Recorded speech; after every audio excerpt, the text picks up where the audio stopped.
أترى هذه الناقة؟ هذه سراء ناقة خالتي البسوس. اسمع يا جساس، لقد هممت بقتلها يوم أمس. جساس، لا أحب أن يدير أحد لي ظهره وأنا أحدثه. ظننت أن الحديث بيننا انتهى. اسمع ما أريد إذا لن تعود هذه الناقة إلى هذا الحمى بعد اليوم. هذه الناقة مع إبلي وسترعى حيث ترعى إبلي. قلت لك لن تعود إلى هذا الحمى. وأنا أقول لك بالله لتعودن مرة بعد مرة، ولن تضع إبلي رؤوسها إلا وهي معها.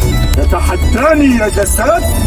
أنت ملك، ولا يليق بك أن تعتبر الرعي تحديا لك. وتجير علي؟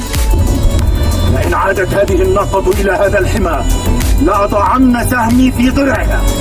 لئن وضعت سهمك في ضرعها لأضعن سنان رمحي في صلبك.